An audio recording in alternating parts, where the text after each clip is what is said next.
Você confia nas notícias da TV? Se a resposta for não, você faz parte de um grupo que vem crescendo cada vez mais em nosso país. A credibilidade da velha mídia tem perdido cada vez mais relevância. A imparcialidade dos grandes jornais e a falta de comprometimento com a verdade fez com que uma alternativa paralela surgisse em nosso país. Somos uma mídia independente que não aceita R$1 do dinheiro público. Nós realizamos o nosso trabalho por conta do seu José, da Ana, do Carlos e da Vitória. São brasileiros de todo o Brasil que decidiram apoiar o nosso trabalho. Isso significa independência. É justamente essa palavra que permite um trabalho sério e comprometido com a verdade. Não adianta mais reclamarmos da velha mídia e não construirmos uma nova. Você está recebendo a oportunidade de apoiar a educação e a cultura das próximas gerações. Nós contamos com você e até breve.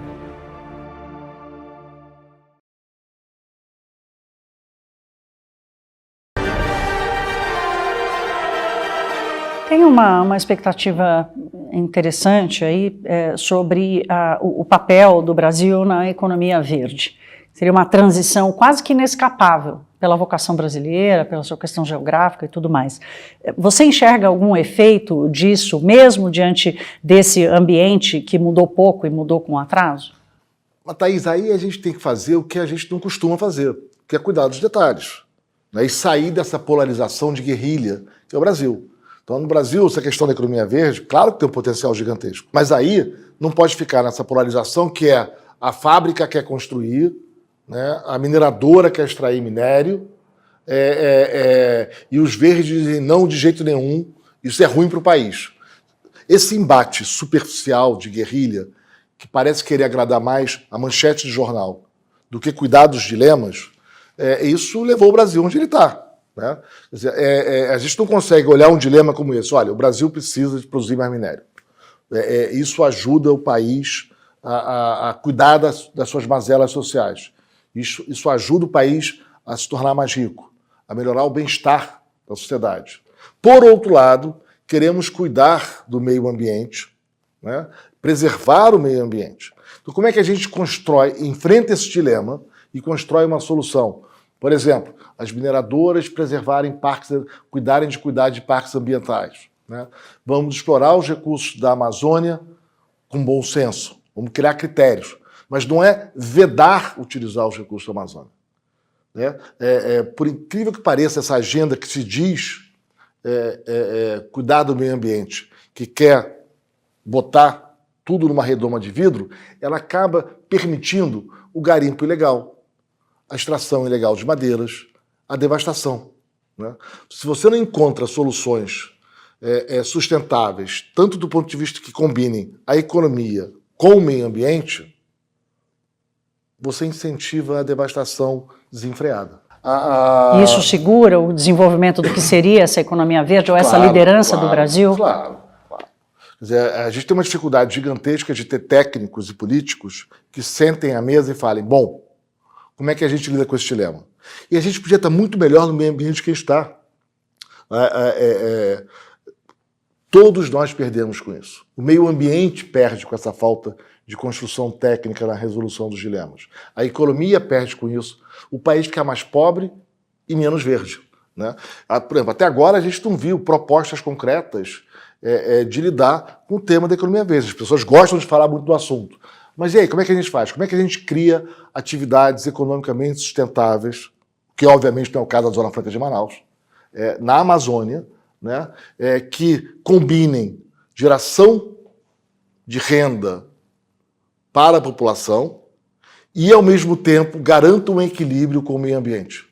Né? Isso requer detalhamento de uma série de aspectos regulatórios, de legislação, né, de proteção, né, de controle, que não apareceu no debate até agora.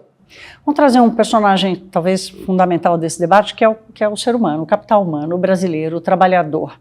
Eu tenho uma preocupação enorme do efeito que a pandemia, por exemplo, e o fato de a gente ter ficado tanto tempo sem escola vai provocar nessa geração que vai chegar no mercado de trabalho a partir de 4, 5 anos daqui para frente, e comprometer os próximos 20.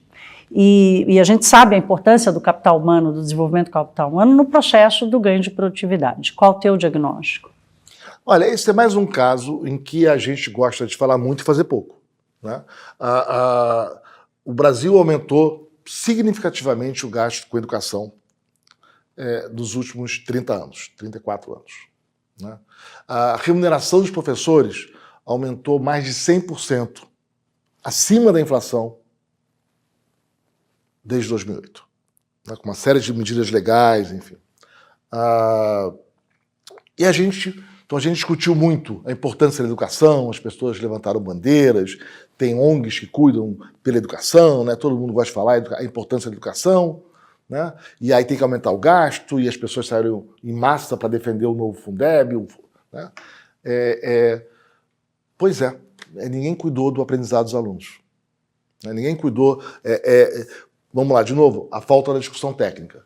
Né? O que é importante para o desenvolvimento das crianças? Em que etapa da vida a evidência empírica indica que determinadas, né, faculdades devem ser desenvolvidas? A gente sabe isso. A gente sabe que tem idade certa para aprender. Né? A importância da língua nativa, no nosso caso português, de matemática, nos anos iniciais, o tipo de aprendizado. Né? E essa é uma agenda recorrente dos países desenvolvidos. Como é que eu posso melhorar o aprendizado dos alunos, das alunas? Que tipo de técnicas eu preciso para isso? Como é que eu melhoro a governança? Né? O que tem que aprender mais tarde? Né?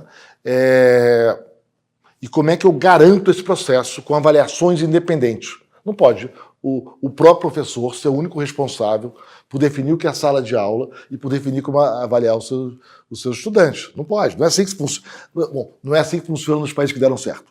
Né? Esses temas não estão no debate. A gente não vê isso no debate.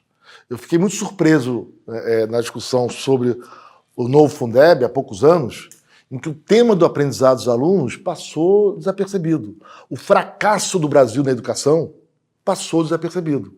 O que se discutia era o gasto e, por baixo do pano, o que estava em discussão eram reajustes automáticos para professores da ativa e aposentados. Né? A nossa educação é muito ruim. Né? O aprendizado dos alunos do Brasil é muito deficiente. É claro que tem exceções.